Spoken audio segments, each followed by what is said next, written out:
They say these banks are too big to fail. I think they're too big to survive. AIG was an insurance company. But certainly, where there is no obligation for the American taxpayers to cover for terrible and foolish mistakes, it seems to me, that Mr. Celente, that the longer we keep interfering in the free enterprise process, the longer this whole financial crisis is going to continue. Well, it is going to continue, just as you mentioned. The longer we stay into it, and why is President Obama doing this? Because he's one of them. This is the reason why you go to Princeton, Yale, and Harvard, to keep the system going. And this is the gang. It's the Wall Street gang. They've hijacked Washington in broad daylight. And you don't have, this is no conspiracy theorist. Look who's in place. You mentioned some of them before, such as Henry Paulson. And look at Timothy Geithner, a former Robert Rubin protege. Of course, Robert Rubin, where was he from? Goldman Sachs. Where did he go to?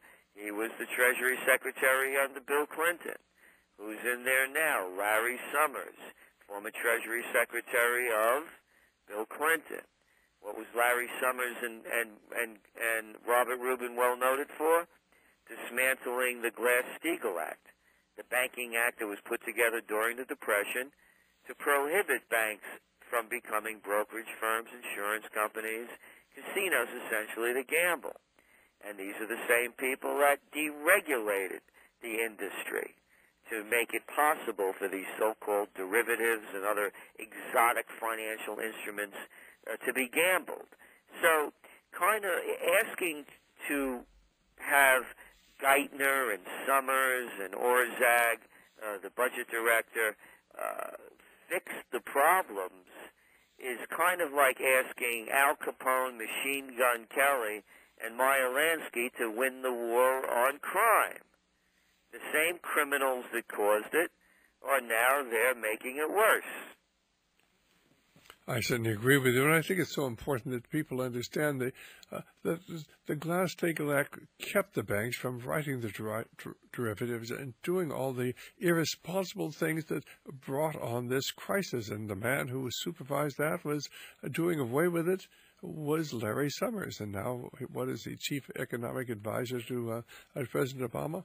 Yes, and as we also saw when they brought up the issue of how these companies like Citigroup, who we're bailing out, are raping the public with their usury laws on credit cards. They're up to 30% if you don't pay.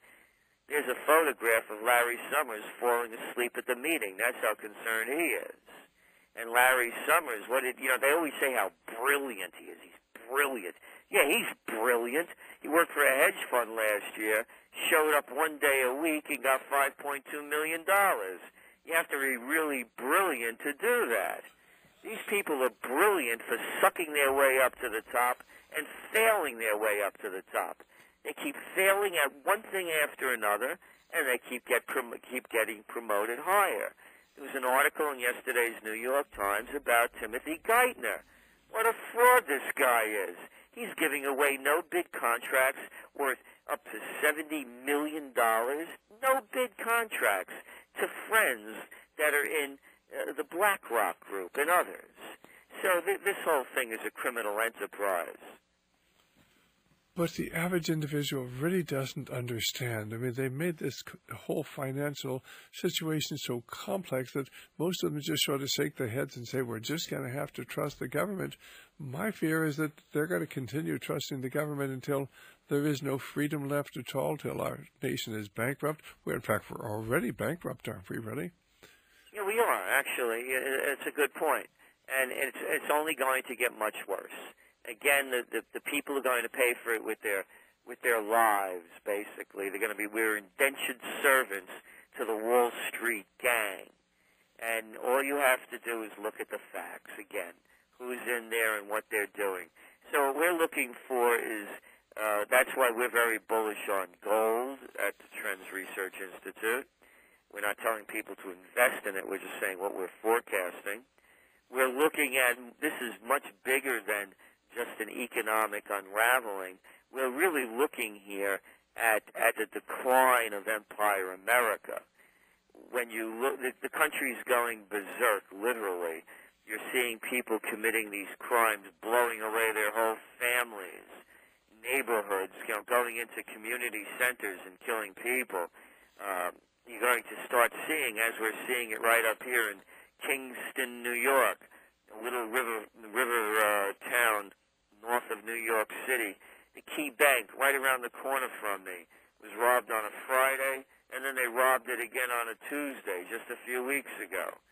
You're going to start seeing people commit more of what they call senseless crimes. Why are they going to be senseless? Because the people are out of their minds. You have kids that aren't graduating high school, over 50% in major cities. Add on top of that the poor families that they've been, the hand that they've been dealt to be born into these families, drug addicts, many of them to begin with, and now these kids having no education, no jobs, drugged out on things that we never heard of. Are there going to be senseless crimes? You bet there are. And we're going to see a big rise in crime.